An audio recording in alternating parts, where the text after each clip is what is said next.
नमस्ते इंदौर में हम आपको दिखाते हैं इंदौर शहर के हर कोने की खबर। नमस्कार, मैं हूं अर्पण कुमार। आज के कार्यक्रम में आपको दिखाएंगे महाकाल दर्शन और भस्मारती की बुकिंग कैसे कर सकते हैं इंदौर एयरपोर्ट से।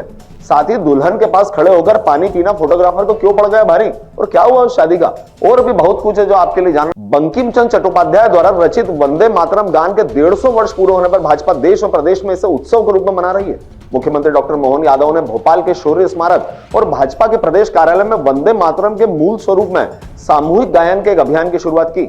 इस अवसर पर मुख्यमंत्री डॉक्टर मोहन यादव ने कहा कि वंदे मातरम का मूल मंत्र हमेशा से हमें प्रेरित करता रहा है। इसी तरह इंदौर कलेक्ट्रेट में भी इस उपलक्ष्य में कार्यक्रम किया गया। इस दौरान स्कूली बच्चों के साथ प्रशासनिक अधिकारी और जनप्रतिनिधि भी शामिल हुए, जिन्होंने स्वदेशी उत्पादों को अपनाने का संकल्प लिया। बांग्ला भाषा के प्रख्यात उपन्यासकार, कवि, गद्यकार और पत्रकार बंकिम चंद्र चट्टोपाध्याय द्वारा रचे गए राष्ट्रीय गीत वंदे मातरम को आज 150 साल हो गए हैं, जिसको लेकर प्रधानमंत्री नरेंद्र मोदी ने भारत के 150 शहरों में वंदे मातरम की 150वीं वर्षगांठ मनाने का आह्वान किया था। इसी को ध्यान में रखते हुए इंदौर के हृदय स्थल राजवाड़ा पर हजारों की संख्या में लोग इकट्ठा हुए और सामूहिक वंदे मातरम का गीत गाया। इस दौरान मौजूद सभी ने लोगों को स्वदेशी उत्पाद अपनाने का संकल्प भी लिया और बताया भी सभी को। इस दौरान मंत्री कैलाश विजयवर्गीय, विधायक गोलू शुक्ला और नगर अध्यक्ष सुमित मिश्रा ने अपनी बात रखी। वहीं इंदौर कलेक्टर शिवम वर्मा ने भी मीडिया से चर्चा की। उज्जैन के महाकालेश्वर मंदिर आने वाले देश विदेश के श्रद्धालुओं के लिए एक नई सुविधा शुरू होने जा रही है। इंदौर के एयरपोर्ट पर महाकाल मंदिर प्रबंधन समिति का स्थायी काउंटर लगाया जाएगा। इस काउंटर पर श्रद्धालुओं को शीघ्र दर्शन टिकट और भस्मारती पास और महाकाल लोक भ्रमण निवास व्यवस्था और परिवहन संबंधी जानकारी एक साथ उपलब्ध कराई जाएगी। आपको बता दें कि हाल ही में हुई एयरपोर्ट सलाहकार समिति की बैठक में इस संबंध में निर्णय लिया गया है। अधिकारियों का कहना है कि आगामी सीएस महापर्व को ध्यान में रखते हुए यह सुविधा विशेष रूप से लाभदायक रहेगी। विवाह समारोह में दुल्हन के पास खड़े होकर पानी पीना फोटोग्राफर को भारी पड़ गया। गुस्साए दूल्हे ने उसे थप्पड़ जड़ दिया। मामला एमजी रोड थाने के नंदलालपुरा स्थित कोष्टी समाज की धर्मशाला का है। बाबू घनश्याम नगर की रहने वाली एक युवती अपने प्रेमी गौरव नामक के युवक से शादी करने जा रही थी, पर फोटोग्राफर को इस तरह थप्पड़ मारना दुल्हन को अच्छा नहीं लगा, तो उसने तुरंत दूल्हे को स्टेज से नीचे उतार दिया और फेरों से इनकार कर दिया। दुल्हन ने कहा, शादी के पहले ही होने वाला पति जब उस पर उसके सामने हाथ उठा सकता है तो शादी के बाद मुझे और क्या संभालेगा और क्या करेगा मेरे साथ। यही नहीं, इस मामले को लेकर दुल्हन ने देर रात ही थाना एमजी रोड में शिकायत भी दर्ज करवा दी। सोशल मीडिया पर वायरल हुआ एक वीडियो इन दिनों काफी चर्चा में है, जिसमें इंदौर शहर के दो धुरंधर कांग्रेस नेता कांग्रेस के ही वरिष्ठ नेता दिग्विजय सिंह को भला बुरा कहते सुनाई दे रहे हैं। हालांकि हम आपको बता दें कि इस वीडियो की पुष्टि राजीव टाइम्स नहीं करता है और कांग्रेस की इन दोनों नेताओं ने इस वीडियो को, जो कांग्रेस के दोनों नेता हैं, इस ऑडियो को उन्होंने फर्जी बताया है। उधर दूसरी ओर बीजेपी के कद्दावर नेता मंत्री कैलाश विजयवर्गीय ने भी बयानबाजी कर इसे कांग्रेस के संस्कार से जोड़ दिया है। मतलब उन्होंने बताया कि ये कांग्रेस का संस्कार है। आप देख सकते हैं, कुल मिलाकर राजनीतिक गलियारों में यह घमासान काफी चर्चा का विषय बना हुआ है।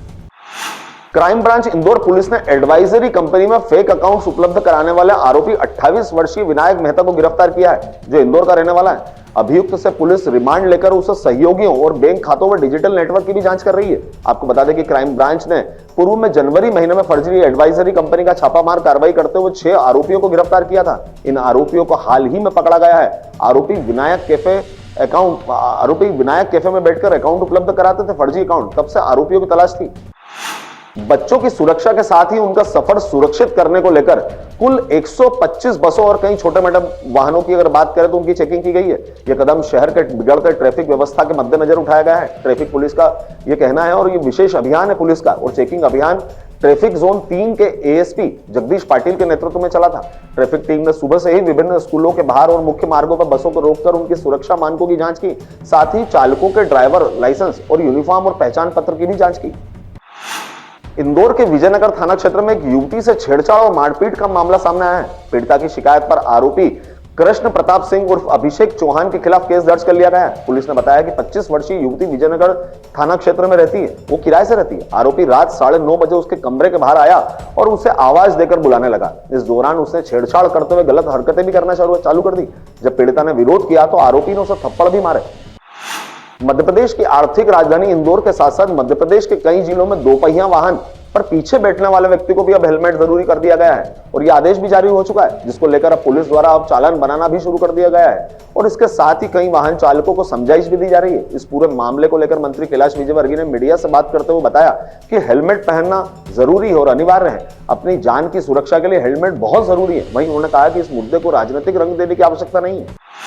इंदौर पुलिस कमिश्नर द्वारा शहर में यातायात व्यवस्था को सुगम बनाने के उद्देश्य से कई नई पहलें शुरू की गई।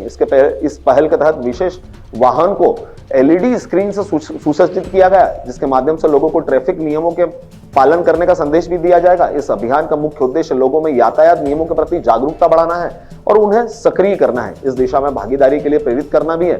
साथ ही में पुलिस कमिश्नर ने बताया, जब तक नागरिक स्वयं यातायात नियमों का पालन नहीं करेंगे तब तक व्यवस्था में सुधार संभव नहीं है। तो ये थी मध्य प्रदेश की आर्थिक राजधानी इंदौर शहर की कुछ प्रमुख खबरें। मुझे दीजिए इजाजत, कल फिर मुलाकात होगी आपसे।